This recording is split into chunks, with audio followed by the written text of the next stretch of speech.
Hi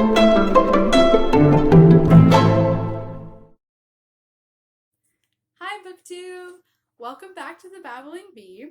Today we are going to do a hopefully quick little video, which is a video that I think I've just been subconsciously putting off, but I don't think I can move on to any of the other videos that I have planned for February without doing this one first. So, I know it's late, I know we don't want to talk about 2020 anymore, but these books have just been guiltily,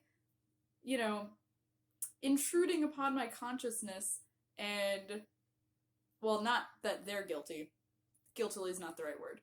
Like, they have been making me feel guilty for not acknowledging how much they brought me comfort and solace last year, so I just feel like it would not be fair for me to go on and talk about my 2021 reading without acknowledging them. So that's what we're going to do today. I'm just going to get right into it. I definitely narrowed my list down to only a few books. Last year was a very weird reading year for me. I had a hard time focusing on reading, as I know many people did.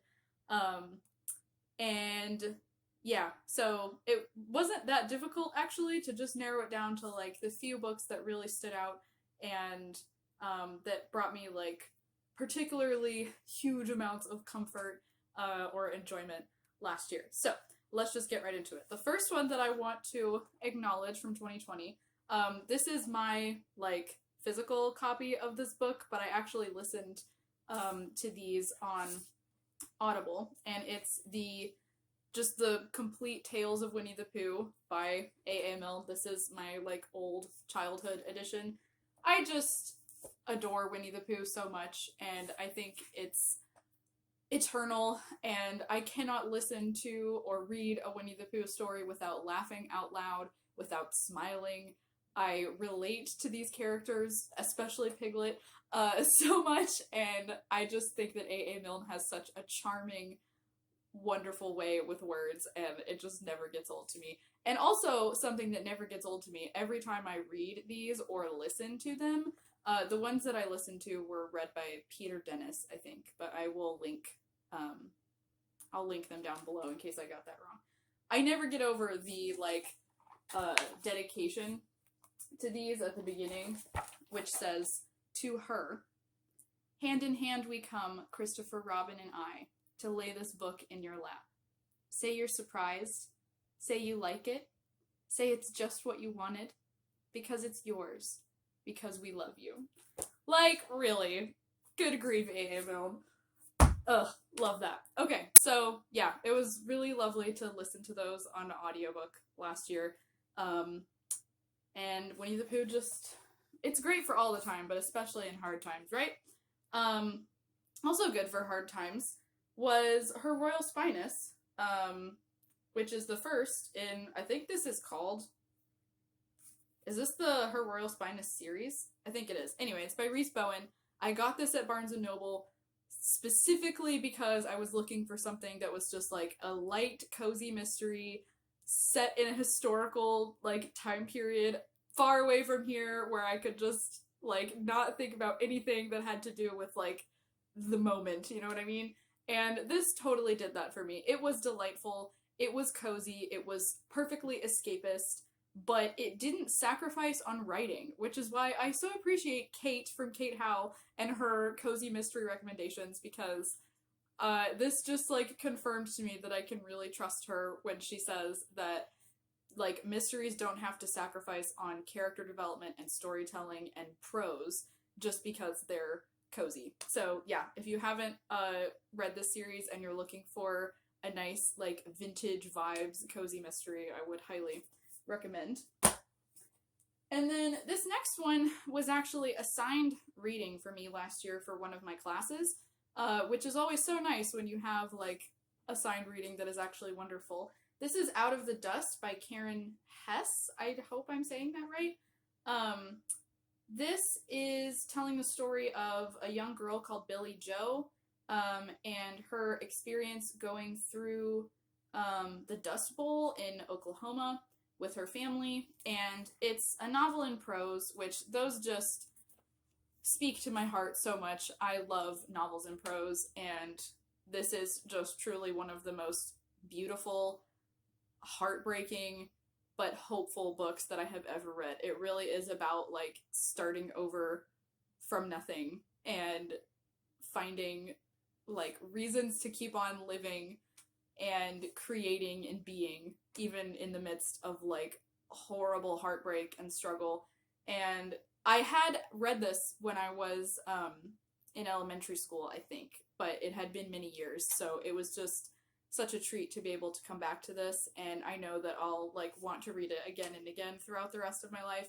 And I think it's a particularly good book for, like, this moment that we're in right now, where, like, things are hard and bleak, but, you know, where else can we turn but to some really good young adult literature to encourage us to keep on going. So, yeah, also really recommend giving that one a go, especially if you're nervous about novels in prose. Like, I feel like young adult novels in prose are a good way to start.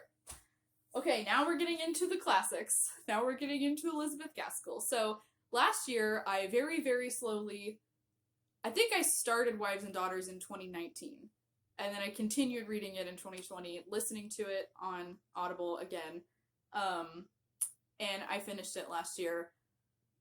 And Elizabeth Gaskell just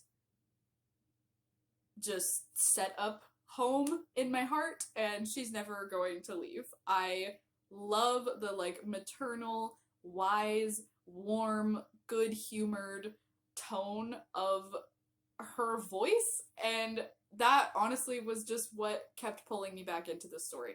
But I also think she is so good at creating characters who are really complex and really realistic. Like, not everybody in this story, for example, is, like, just super sweet and perfect all the time, but, like, you love these characters because they are so good, even though they also have flaws, and that also makes them, like, more relatable. And I just found so much to love about the story of Molly and her relationships to her family and friends and her relationship to herself. I love this book so much. So, and again, I have to credit Kate for recommending it so much. And yeah, like, there's a lot of booktubers, to be fair, who love this book, and who have encouraged me to read it. But I do everything Kate tells me to do, so what can I say? And then, after I read Wives and Daughters, I was absolutely desperate for another Elizabeth Gaskell. Like, you know when you, like, find a new author that you love so much, and then they kind of, like, create this hole in your reading life where you're just like, oh, now I'm never going to be happy unless I'm, like, basically constantly reading a book by that author. I think Elizabeth Gaskell has become that for me, because I had to move on to North and South. I read North and South during Victober, and it was just such a rich, rewarding reading experience. I already loved the miniseries with Richard Armitage, but this was even better. It was like, to be fair, I think that miniseries does a really, really good job, but it was so nice to, like, just fully be immersed in this world and in all of these, like, questions about the Industrial Revolution and class and social codes and family relationships. I could read about Elizabeth Gaskell dealing with family and family relationships, just relationships in general, all day. I think she does it perfectly. So, yeah, I was very proud and happy to have finally made it to both of those Elizabeth Gaskell novels last year, especially because I was just in, like, a weird reading headspace and wasn't really in the mood for classics, or, like, I wasn't really up to classics in terms of, like, brain energy. But Elizabeth Gaskell, like, isn't hard on your mind, I feel. Like, it's very gentle and easy to read to me, but still, like, so rich and rewarding. So I just appreciate her so much. And then finally, I also read Wuthering Heights last year, and now I have a beautiful, like, Wuthering Heights conversion narrative that I could tell for the rest of my life, because cat hair floating in the air. I used to not like Wuthering Heights. I used to kind of think that I just hated it, and that I would always hate it because I hated everybody in it for the most part, and I didn't understand the, like, frame narrative thing that it had going on, and it just didn't work for me. But I was just called to it. It was calling to my spirit, like Rochester calling to Jane last year, and I answered and I read it, and I was highly rewarded. I was obsessed. I was in it for all of the, like, dark atmosphere and spiritualism and the, like, personification of landscape. I was totally into it. I loved it so much. I just, like, adored mulling over all of the themes and all of the, like, psychology of the characters as they, like, destroyed their lives. So maybe, like, 2020 was, like, the only year where I actually could have successfully read Wuthering Heights because of just the mood of 2020.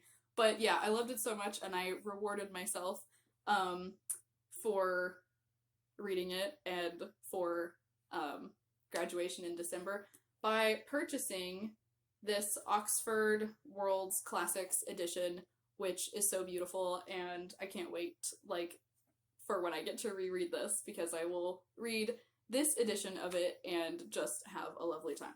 So that wraps up my favorites of 2020. Thank you, books of 2020, for standing by me in a difficult and strange year and offering comfort and solace, as books can always be depended upon to do. Thank you, BookTube, for providing some of that same comfort and escapism, as you can always be counted upon to do. And yeah, I feel good now. I feel like I can move on with 2021 video making. So I hope that you're having a lovely reading time at the moment. Let me know what your current reads are in the comments down below, and let me know what some of your favorites of 2020 were, if you can bear to still think about it. And I will see you guys for another video soon. Bye!